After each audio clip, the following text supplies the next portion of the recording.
Emily Winters was walking briskly down the crowded street, her eyes glued to her phone screen.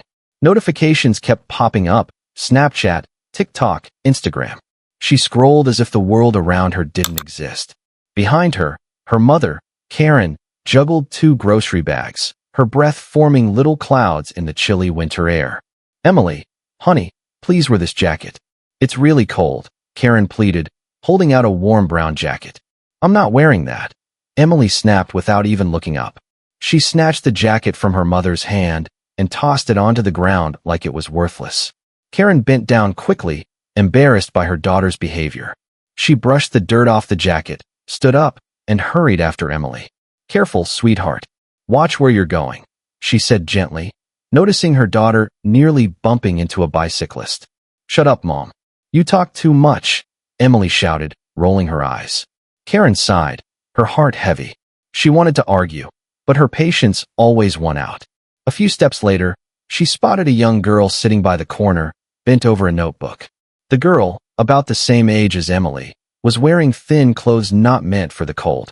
Her fingers were red from the chill, but she kept writing under the dim glow of a flickering street lamp. Karen walked over, her heart aching. "Sweetheart, would you like this?" she asked softly, holding out the jacket. The girl's eyes lit up. "Thank you so much, ma'am," she said, her voice trembling as she eagerly slipped the jacket over her shoulders. She hugged it close, her face brightening with gratitude. That's when Emily noticed. Fury rose in her chest. She stormed over, her phone forgotten, and with one sudden motion, flipped the little girl's folding table. Books, pencils, and papers scattered across the sidewalk. "Why are you wearing my jacket? You're disgusting," Emily spat, her voice dripping with cruelty. Karen froze, her face pale. "But Emily, you didn't want it," she said carefully, trying to calm her daughter down. "Don't talk to me," Emily shouted, turning away in a storm of anger. The poor girl's mother, Rosa, came running. She bent down quickly, gathering the papers while pulling her daughter close. "What are you doing to my child?" she demanded, her voice trembling with a mix of fear and anger. Karen's eyes filled with shame. "Please forgive my daughter," she said, bowing her head. "She'll know better when she grows up." Rosa shook her head firmly. "No, she won't. If you don't correct her now, you will suffer the consequences." Karen held back tears, realizing how powerless she felt in that moment. Emily, meanwhile, stormed ahead without a second thought. The next morning, Emily woke up grumpy. "Mom, take me to school," she demanded, tossing her backpack on her shoulder. Karen, who had spent the night replaying Rosa's words in her mind, looked her daughter in the eyes and said firmly, "Emily, you always insult me. Apologize first, or get ready to walk to school." Emily huffed, crossing her arms.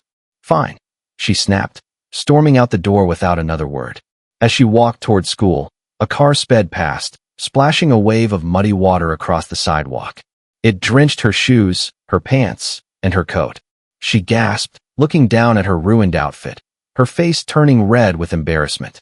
When she finally arrived at school, her classmates immediately noticed.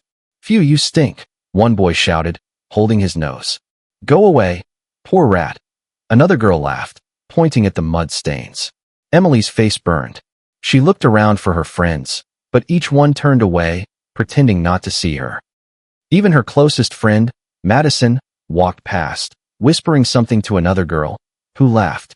At lunch, Emily sat alone in the cafeteria, pushing food around her tray.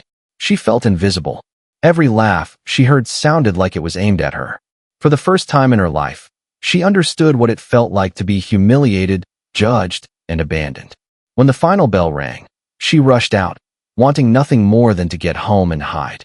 To her surprise, Karen was standing by the gate, waiting. Emily's eyes welled with tears. She dropped her bag and ran straight into her mother's arms. "Mom, forgive me. I've been so rude to you." "It won't happen again," she cried, burying her face in Karen's shoulder. Karen hugged her tightly, stroking her daughter's hair. "It's okay, Emily. We all make mistakes. What matters is that we learn from them." Emily sobbed harder, but this time it was out of relief. The next week, Emily spotted the same poor girl, whose name she later learned was Sofia, sitting at the corner doing homework. For the first time, Emily didn't feel anger or disgust. Instead, she felt something new: guilt, mixed with compassion. She walked up to Sofia quietly, holding a small bag with a sandwich and an apple. "Hey," Emily said softly, handing it over. I'm sorry for how I treated you before." Sofia's eyes widened, but then she smiled. "Thank you," she said, her voice kind and forgiving. For the first time in a long while, Emily felt lighter. Rosa, watching from a distance, gave Karen a small nod of approval. And in that moment, Emily realized that Rosa had been right. She wouldn't have learned anything if life hadn't humbled her. But now she understood, the world wasn't about pride or appearance. It was about kindness, respect, and the way you treat people when no one is watching. That night, as Karen tucked Emily into bed, Emily whispered, "I love you, Mom. Thanks for not giving up on me." Karen smiled through tears. "I'll never give up on you, sweetheart." Emily closed her eyes, holding onto her mother's hand. For the first time in her life, she meant every word she said. Comment yes if you think Emily learned a good lesson.